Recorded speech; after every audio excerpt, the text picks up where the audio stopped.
Senhoras e senhores, sejam muito bem-vindos a mais um episódio do Last Mile Podcast. Eu sou o Bruno Guimarães, estou aqui com meu grande amigo Matheus Coferri e nós estamos diretamente dos estúdios do Last Mile no evento da Brint Nordeste, o podcast oficial do evento. A gente está muito feliz de estar aqui, né, Coferri? Agradecemos aí ao Breno, todo o time, a equipe da Brint por nos trazer aqui para Fortaleza, essa belíssima cidade, num dia maravilhoso e muito conteúdo de qualidade para a gente poder aprender e para poder compartilhar esse conhecimento com todos vocês. Mas agora, sem mais delongas, a gente está falando com boa parte do time do órgão regulador aí, né, Muito Confere, bom, muito bom. que a gente sabe que divide corações aí da nossa audiência, mas é muito importante a gente estar aqui para ouvir, porque de fato a gente aprende, a gente consegue trazer com transparência o que é mais relevante para o mercado. Então vou Exato. deixar o Confere apresentar o nosso convidado de hoje. Obrigado, Bruno. Novamente, estendendo o agradecimento aí para a Brint. Somos o podcast oficial desse e do próximo evento também, que é o AGC, do ano que vem. E realmente, estamos falando só com o pessoal aqui que acho que é o que desperta mais curiosidade a nossa audiência, né? Órgão regulador, como é que vai ficar isso, aquela fiscalização, as novas regras, enfim. E esse convidado aqui não poderia ser diferente. Eu estou aqui com Augusto Kataguiri, que é o gerente de tratamento de solicitações de consumidor da Anatel. Acertei, né, Augusto? É isso mesmo. É um cargo grande aí, mas eu anotei e acertei. Prazer te receber aqui, é uma satisfação estar conversando contigo, tá? Obrigado por aceitar o nosso convite também. Prazer é meu. Obrigado. Augusto, já começa contando aí o que esse cargo aí faz, né? Quanto tempo também tu tá na Anatel, as tuas atuações, para a gente te conhecer um pouquinho melhor e começar esse bate-papo. Bom, já tenho mais de 20 anos de casa, de Anatel, Nossa. né, eu faço parte da equipe lá da superintendência, de relações com consumidores da Anatel, né, especificamente na gerência que faz o acompanhamento das obrigações de direitos dos consumidores, né. E e a gente faz realmente esse acompanhamento, esse monitoramento dos problemas que vão surgindo, né, relacionados ao consumidor, e faz essa atuação junto às prestadoras, dia a dia. Então, quando se fala, só para entender e para deixar claro para nossa audiência, né? Quando tu fala em acompanhamento das tratativas, direito do consumidor, é quando o consumidor final, por exemplo, trata chamados, reclamações do seu provedor ou da sua operadora com a Anatel, é isso? Ou não? Ou tem mais atuações? Na verdade, a gente tem um canal, né, que a gente recebe as reclamações e solicitações dos consumidores. A Anatel não trata individualmente cada reclamação, né.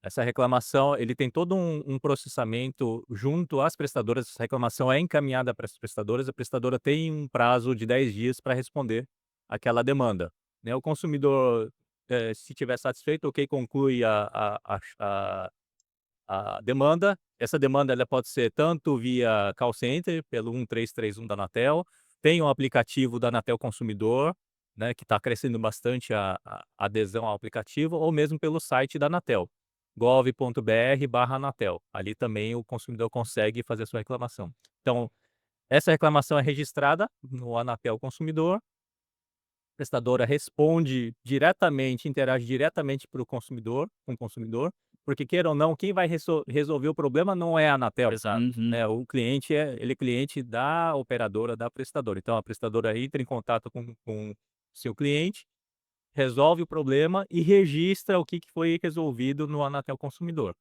Cliente satisfeito, ok, encerra, ele pode inclusive avaliar a sua prestadora. Se ele não estiver satisfeito, ele pode reabrir, né, a reclamação, e a prestadora tem uma nova chance de tratamento. O que a Anatel faz com esse dado? Na verdade, a gente não trata especificamente a reclamação, mas a gente utiliza todas as reclamações que chegam para ter o monitoramento, né, dessa relação com os consumidores. Então a gente tem uma visão geral de como é que está o nível de reclamações que chegam, na Anatel, de todas assim, da grande maioria das prestadoras, principalmente das maiores prestadoras, né. Tem as grandes prestadoras e tem aquelas prestadoras de pequeno porte já regionalizadas, que já têm um porte maior também, que recebem bastante reclamações.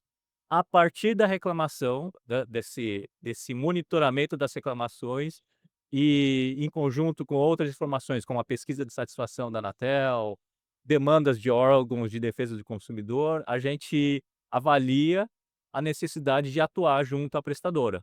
Então, vou dar um exemplo aqui. Está aumentando reclamações de dificuldade de cancelamento, né. A a gente vê, prestadora tal tá com problema. Então a gente faz uma primeira notificação, né, sempre buscando realmente a solução do problema. Há um tempo atrás a Anatel tinha muito aquela lógica do regulamentar, fiscalizar e punir, né. A gente acrescentou uma peça fundamental hoje que a gente chama de fiscalização regulatória, que é uma forma de atuação responsiva junto à operadora. Então a gente faz uma primeira aproximação, uma primeira notificação, se a prestadora conseguir resolver, encerra o assunto, né, encerra o processo sem nenhuma, consequência maior. Caso ela não consiga trazer uma solução, aí sim a Anatel atua de uma forma mais incisiva, né, então é por isso que chama atuação responsiva. A medida é proporcional à resposta que a prestadora dá. Então a gente tem atuado dessa forma. E um foco realmente em resolver o problema, né, que é o que mais importa para o Foco em resolver o de problema. maneira geral. Logicamente que a questão punitiva existe, Claro. né. Então eu acho que é mais, produtivo tanto para a Anatel, como para o consumidor, como para a prestadora, a gente tentar resolver o problema sem chegar no processo punitivo, vamos dizer assim, Sim. né. É quase que uma câmara de arbitragem ali, dá aquela oportunidade antes de judicializar, entre aspas, né. Isso, né. Não, mas tem todo o processo, né, Claro. sancionatório da Anatel, mas, assim, a gente incluiu esse componente que a gente chama de fiscalização regulatória, para exatamente focar na efetividade. Com certeza. E ô Augusto, acho que é uma pergunta que todos nós temos, inclusive eu como consumidor, né, Coferri, mas quais são as principais reclamações que vocês monitoram, né? Quais são os principais tipos de reclamações que são abertas pelos consumidores e em que etapa que geralmente vêm essas reclamações? Bom, a gente tem reclamações de tudo quanto é tipo. As que chegam com mais frequência, aqui a gente está falando Eh quando a gente fala em banda larga e serviços fixos, tem o componente qualidade de funcionamento que chama mais atenção, Sim. mas, no geral, o que chega mais mesmo e para todos os serviços é a questão relacionada à cobrança, né. Então, a gente recebe muita reclamação relacionada à cobrança e, dificuldade de cancelamento. Então são 2 pontos, assim, que normalmente chamam a atenção. Na verdade 3, né, cobrança, qualidade e cancelamento, são os principais. As reclamações de atendimento, eles estão um pouco mais pulverizadas, né, dificuldade de porque na verdade o consumidor que está com problema, ele quer ligar para a prestadora para resolver o problema de cobrança, né, aí ele tem uma dificuldade no atendimento. Sim. Mas aí quando ele reclama na Anatel, ele tá focado em resolver o problema original dele, que não é necessariamente o atendimento, mas sim aquele problema de cobrança, né. Tá escalando, né, para Isso, alguém ajudar ele a resolver aquele problema é ali. isso. E o cobrança geralmente é cobrança indevida, cobrança maior do que ele acha que tem que pagar, geralmente é isso? Então, normalmente, o que a gente tem percebido é que os problemas relacionados à cobrança não é necessariamente porque cobrou errado. Normalmente ele está muito vinculado àqueles problemas relacionados à contratação. Ou a oferta não estava muito transparente, ou o consumidor não entendeu o que ele contratou, né. Então, um ponto que eu queria trazer aqui para vocês é o que a Anatel tem feito em termos de alteração da regulamentação, né. Foi aprovado no final de 2023 o novo Regulamento Geral de Direitos dos Consumidores. Esse regulamento ele passou a valer, dia 1º de setembro de 2025, Hum, recente, né. uhum. E ele trouxe muito essa pegada de transparência para o consumidor. Então ele mexeu bastante na questão do modelo de ofertas, eh, muito focado realmente na transparência, facilitação, simplificação da oferta e facilitação para o consumidor realmente entender o que que ele está adquirindo. Ô Augusto, e traz pra gente talvez um exemplo do que não é uma oferta transparente e daquilo que vocês estão tentando padronizar para que traga de fato porque eu acho que as ofertas elas se diferenciam muito entre si, às vezes dentro do próprio provedor, mas também se tu vai comparar um com o outro, então o cara não consegue comparar maçã com maçã, é maçã com banana, e aí realmente começa a gerar as dúvidas. Vocês criaram um padrão? Conta um pouquinho mais sobre essa questão da oferta que eu acho que é o que pega muito também para quem vai vender os planos, né. Total. Na verdade, o que que aconteceu? Antigamente, o que que você tinha? Você tinha um plano de serviço, né, que normalmente ele tinha um valor, sei lá, de R$ 400, um plano de banda larga de R$ 400. Aí, em cima daquele plano, ele tinha uma oferta que derrubava aquele preço para R$ 200, né? E nessa oferta ele tem o regulamento da oferta, tem o contrato de prestação de serviço, tinha o sumário da oferta, uma série de documentações que o consumidor eventualmente nem estava sabendo mais o que estava contratando, né. O que o regulamento ele trouxe? Ele trouxe alguns instrumentos. A primeira é estrutural da oferta, a oferta agora passa a ser única. Ele não tem mais um plano com uma promoção, não, ele é uma oferta. Se dentro daquela oferta ele tem alguma regra de, tipo, se eu pagar via débito em conta eu tenho um desconto, ok, ele já faz parte daquela oferta e tem que estar transparente já para o consumidor daquela oferta. Se ele é com fidelização, ele é uma oferta, se ele é sem fidelização, ele é outra oferta, né. E aí a gente vem para o conceito de oferta única. Antes a gente tinha o combo, né, em que você contratava o telefone fixo, mais banda larga, e essa banda larga podia variar. Agora o que que acontece? Se ele está vendendo junto, num pacote, num combo, ele é uma única oferta. Se é telefone com banda larga, Uhum. ele é telefone com banda larga e não pode separar. Se for separar, tem que contratar uma outra oferta, né. Então, já começa a simplificação nesse sentido de unificar o conceito de oferta, né. Se ele tem um Netflix que está sendo vendido junto, Sim. ele faz parte da oferta. Nada impede que a prestadora, venda o Netflix separado. Claro, Tudo bem, claro. aí ele contrata e cancela a qualquer momento, mas se ele vendeu junto, ele faz parte da oferta. E aí você evita o que a gente chama de empilhamento. Ele contrata uma coisa, depois contrata um puxadinho aqui, um outro, então já começa essa simplificação. O segundo ponto, muito importante trazido para o regulamento é a figura da etiqueta padrão. Nos rótulos de alimento, a gente tem aquela etiqueta nutricional. Não é a mesma coisa, mas foi inspirado ali. A gente ter um quadro resumo do que são as principais características daquela oferta. Agora toda oferta vai ter que ter um contrato e uma etiqueta padrão. Sem a necessidade de sumário da oferta, de regulamento da oferta, não, agora é a etiqueta padrão e o contrato de adesão, né. E o contrato de adesão ele vai ter a ficha lá dizendo qual que é a oferta que ele contratou, e a etiqueta resume, né, é velocidade, é franquia, todas as principais características. Tem fidelização, multa de fidelização, se tem taxa de adesão, vai estar tudo resumido num quadrinho que a gente chama de etiqueta Legal, padrão. legal, isso é legal. Essa é a obrigação, todas as prestadoras, desde as grandes, como as PPPs, ter que Bem bacana. e todas as ofertas também agora passam a ter um código de identificação único. Uhum. Então, para evitar, daquela confusão, eu contratei uma oferta, mas não era bem essa oferta, não, agora vai ter um código de identificação único vinculado a cada oferta. Então todas as prestadoras também vão ter que ter esse código de identificação único, para evitar essa confusão do consumidor achar que contratou alguma coisa e contratou outra. Então esse foi a grande novidade trazida pelo regulamento, essa mudança estrutural nas ofertas, né, com alguns instrumentos como a etiqueta padrão. E só os prestadores eles têm um prazo para se adequar a esse modelo?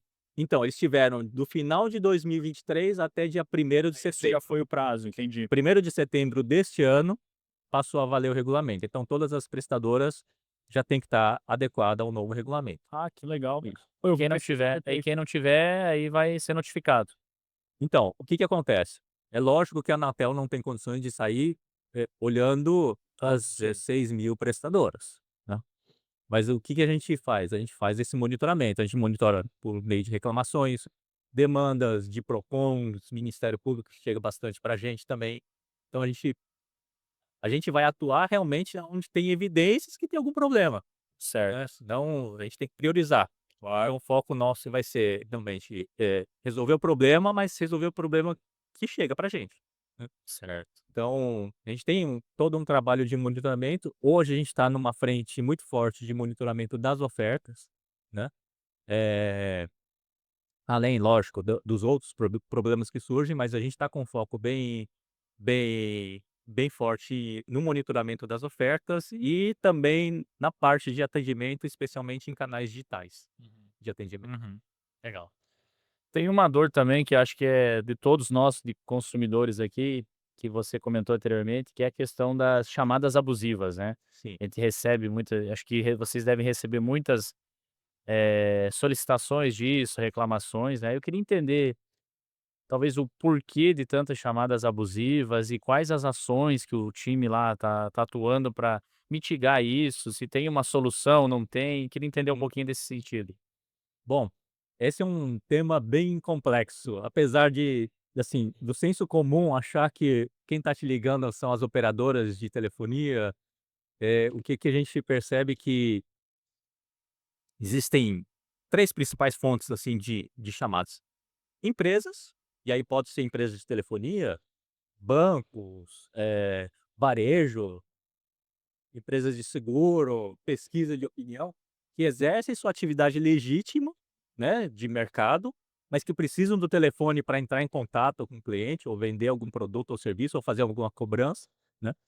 Eh, e o que acontece? Às vezes, eles lógico, todas essas empresas que fazem chamadas em grande quantidade, chamadas massivas, eles usam os discadores automáticos.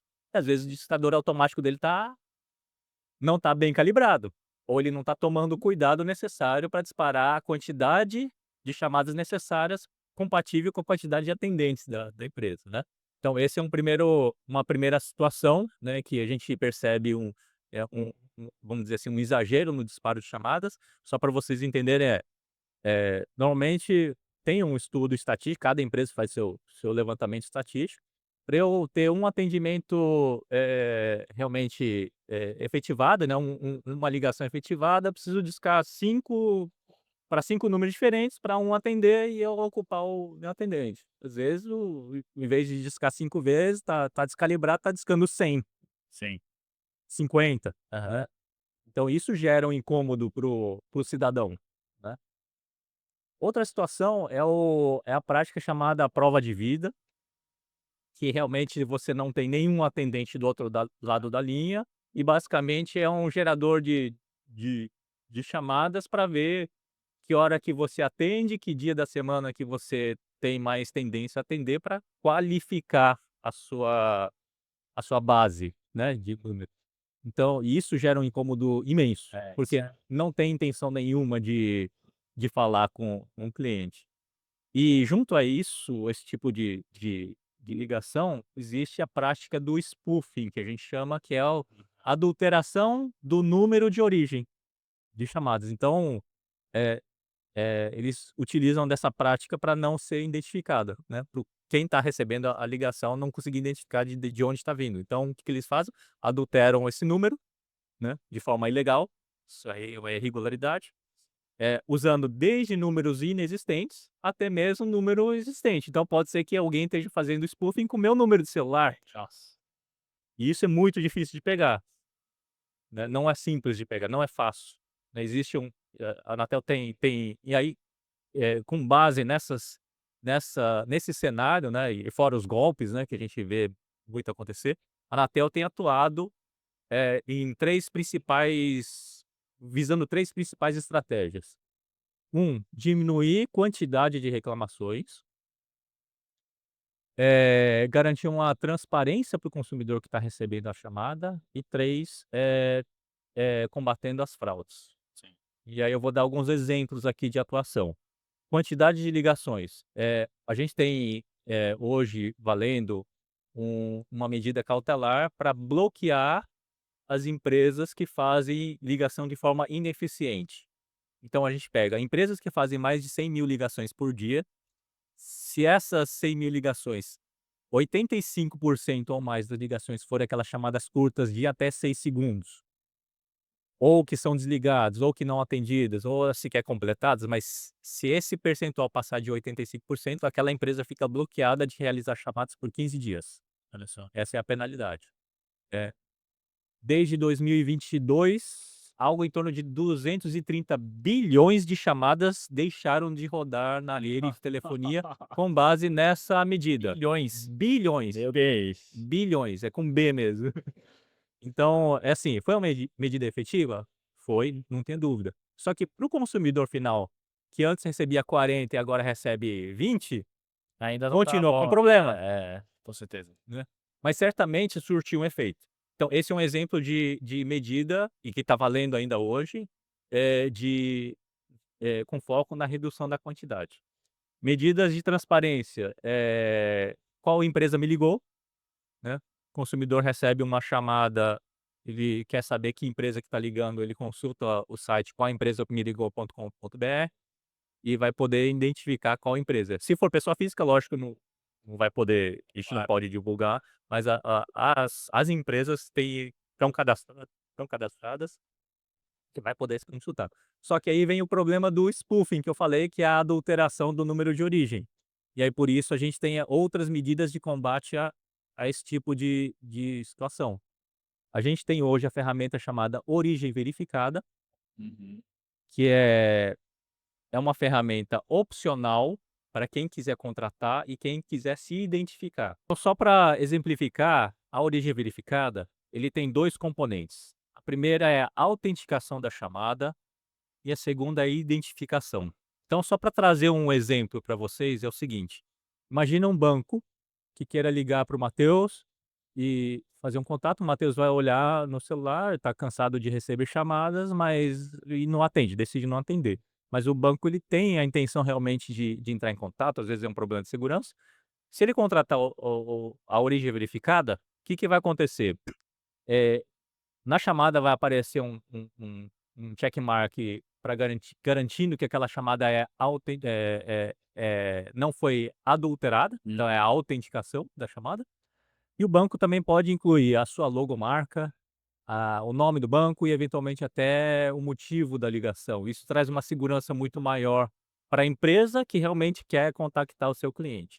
Então, a origem verificada ele é uma ferramenta que realmente traz uma segurança maior para a ligação. Agora tem uma segunda medida que a Anatel acabou de tomar, que é a determinação para que as empresas que fazem mais de 500.000 chamadas por mês passem a autenticar todas as suas chamadas. Então seria aquela primeira, o checkmark para dizer que aquela chamada não foi, adulterada, Uhum. né. Então, o que que acontece?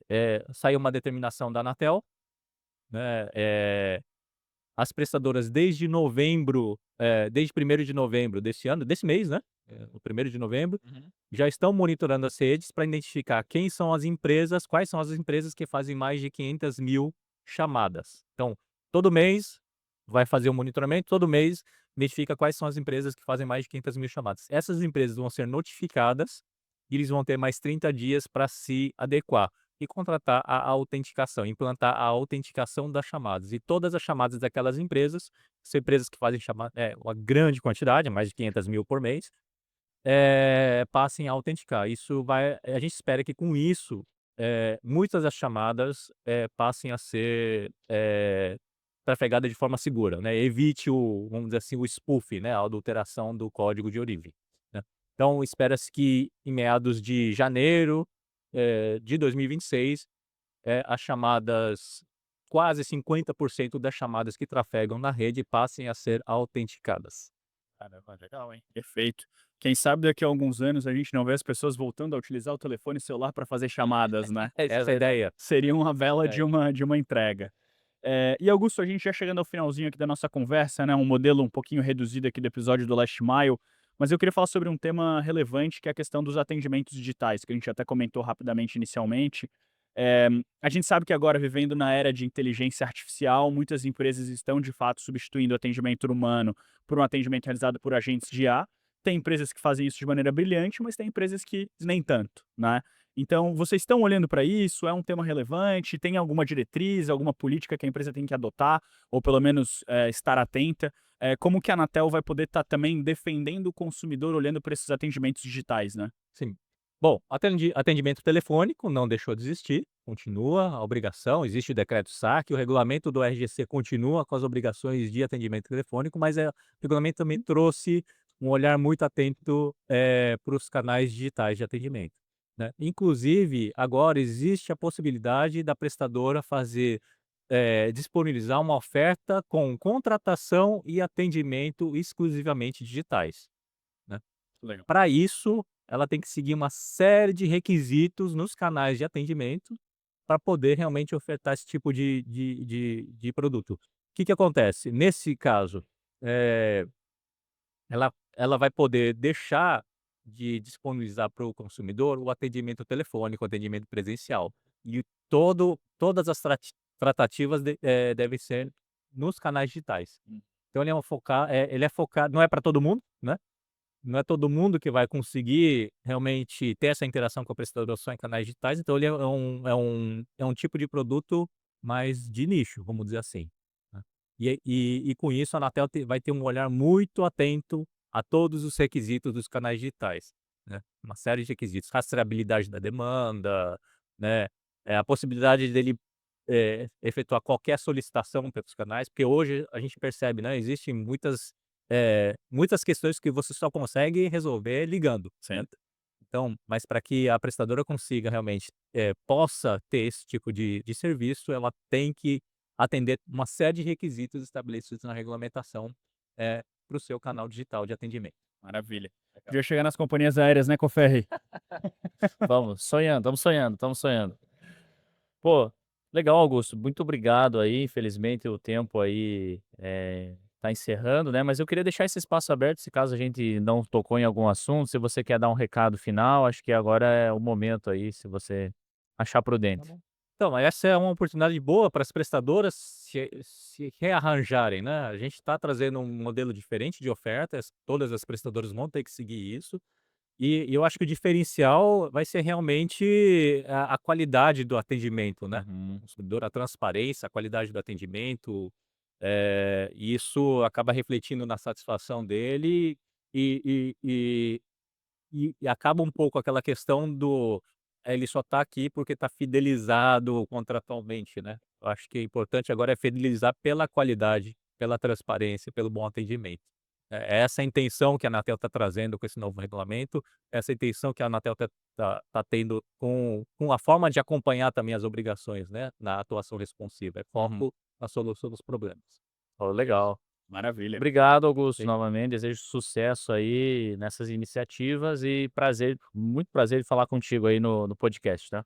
Obrigado, Matheus, Bruno, estou à Obrigado, viu, disposição. Augusto. As portas estão sempre abertas aqui do Last Mile para a Anatel. Total. E obrigado também à nossa audiência. Não esqueçam de ativar o sininho, inscrever no canal, dar o joinha, o like aqui no vídeo, comentem, compartilhem esse vídeo aí com seus amigos do setor e a gente se vê no próximo episódio do Last Mile Podcast. Até breve.